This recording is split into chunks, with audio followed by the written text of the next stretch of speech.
Howdy, folks. Big Anklovich here. I used to be 300 pounds.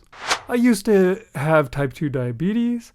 I used to have problems with sleep apnea. I used to have various aches and pains and so forth all over my body. But then one day I discovered carnivore, the carnivore diet, or the carnivore lifestyle as more appropriately called. And I changed my life.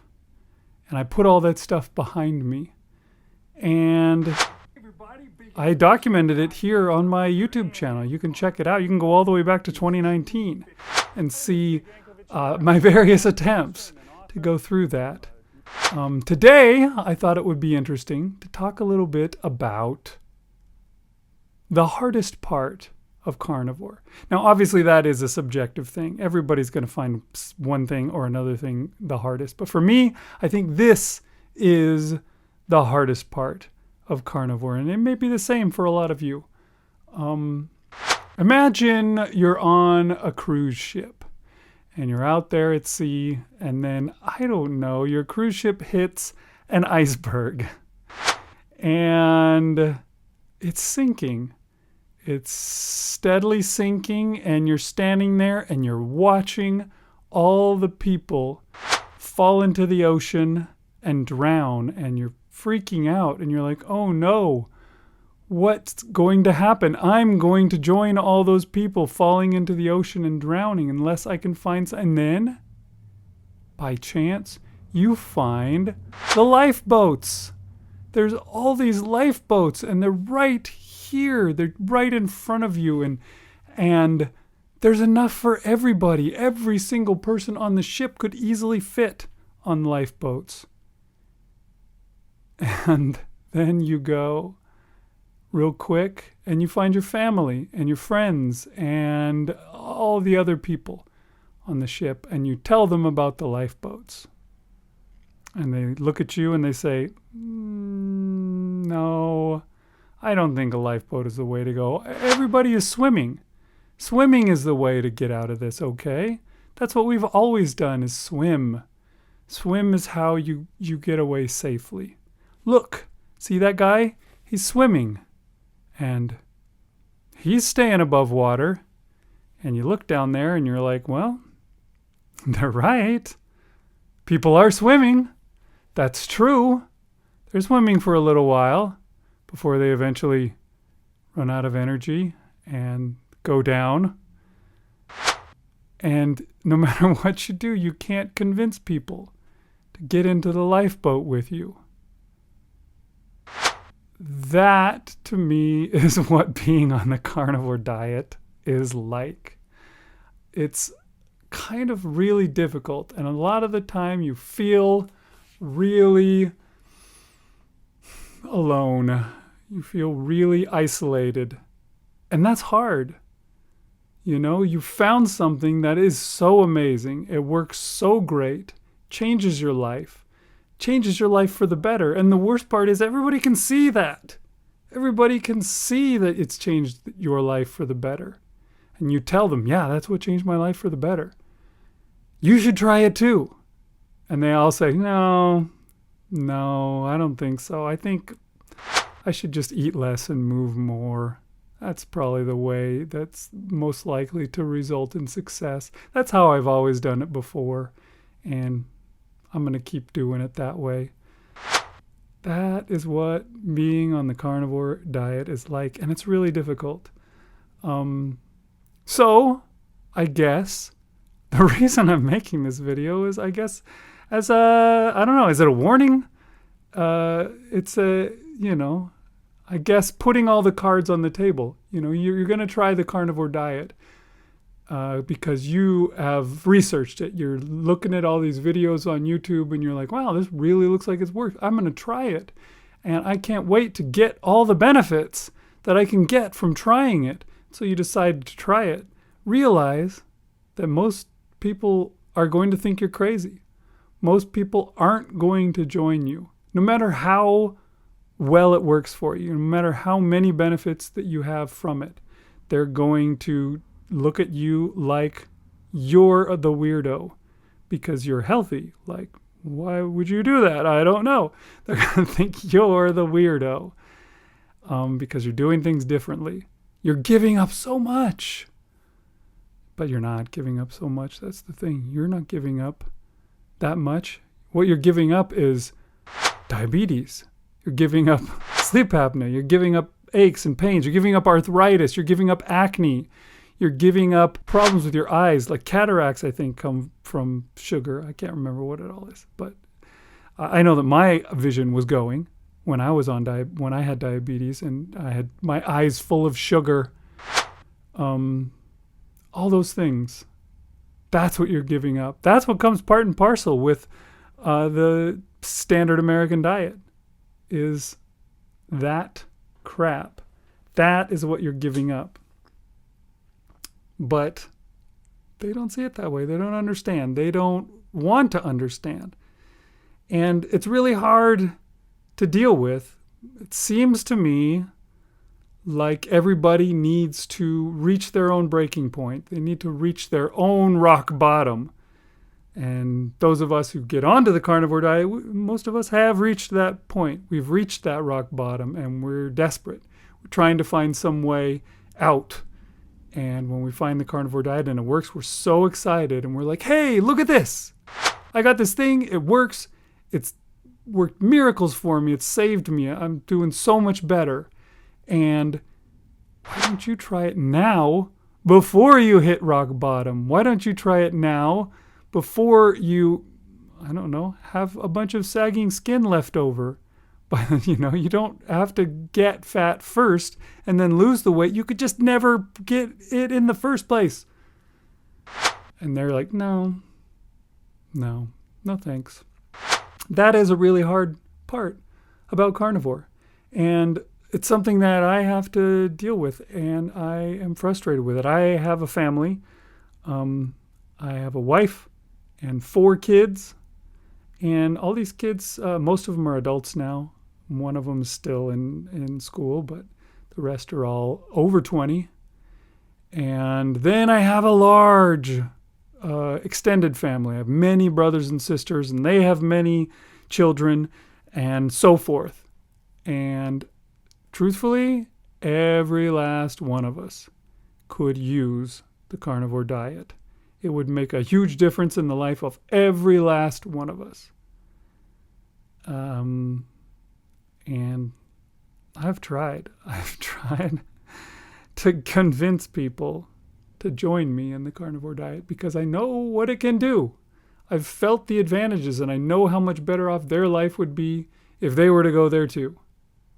But do they want to go there? Do they look at what I've done and say, yeah, that looks like a good idea. I will too. No, they don't. They say, that pie looks good. I'll go there instead. Basically the way it is. They are all addicted to sugar, just like I was addicted to sugar, and they haven't reached their personal breaking point, and so they're not interested. They don't want to do it. And I worry, because sometimes you reach your breaking point, and it's, hey, you've got type 2 diabetes, like it was for me. And so you change your life. And you change your life before it's too late.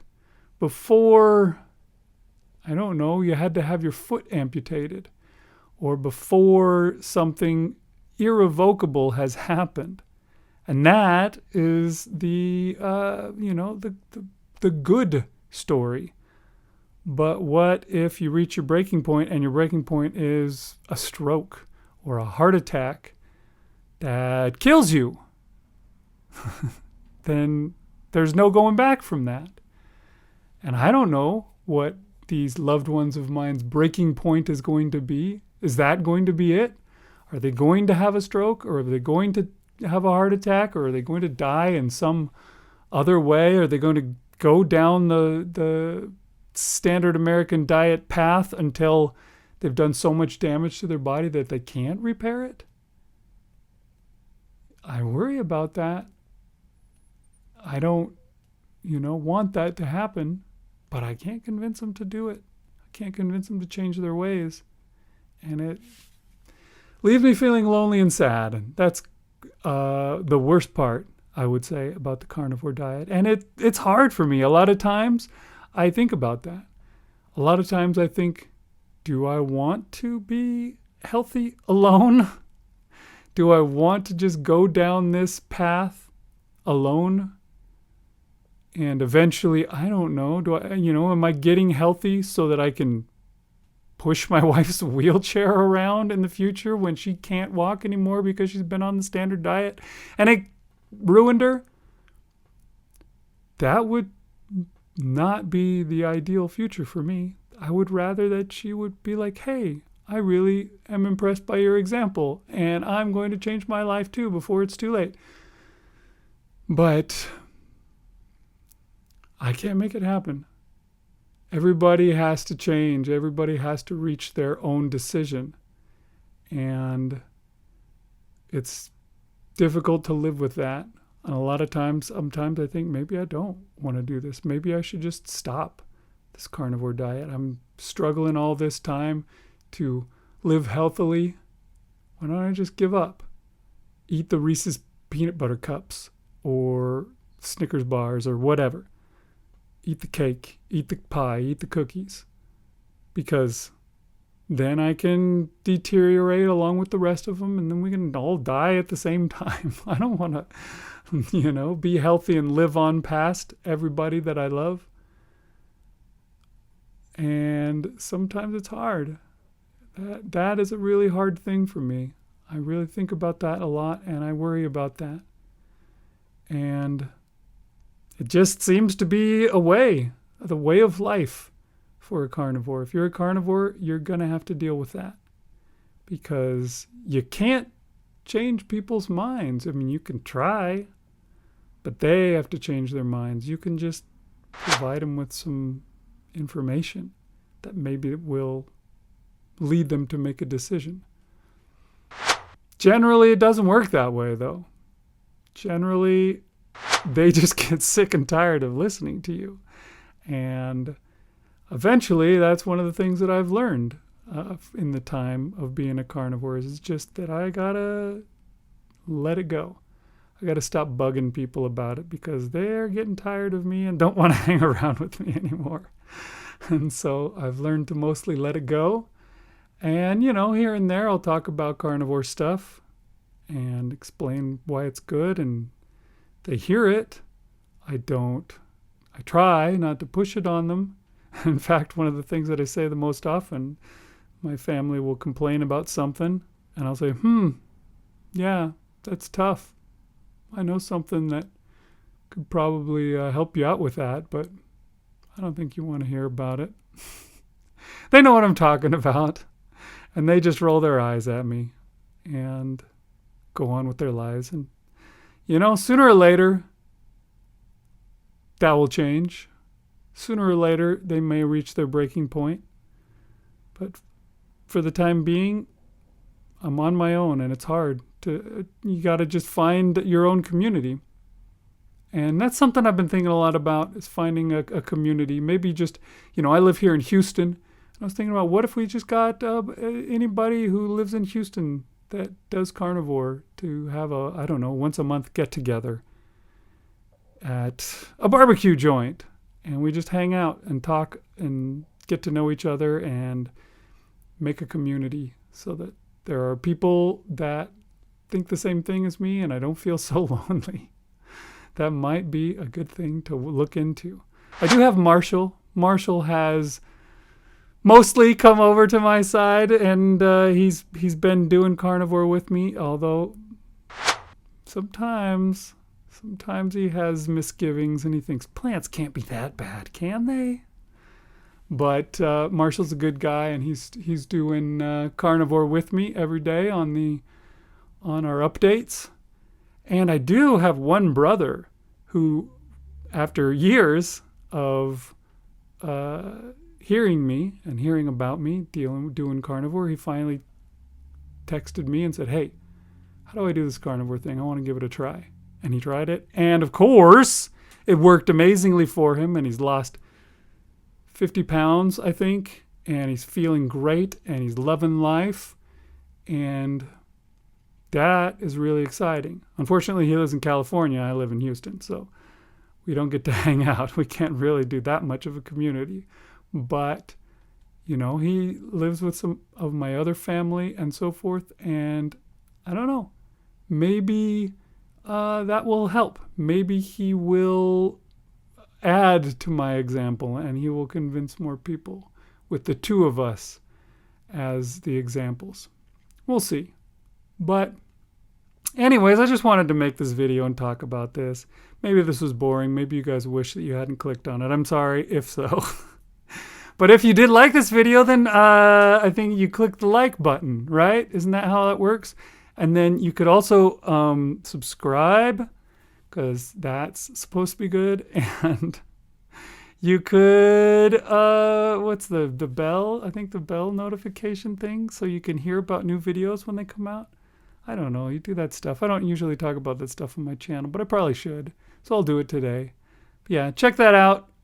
Do those things. That would be awesome. And I'll see you guys again next time on Big Anklevich on Health.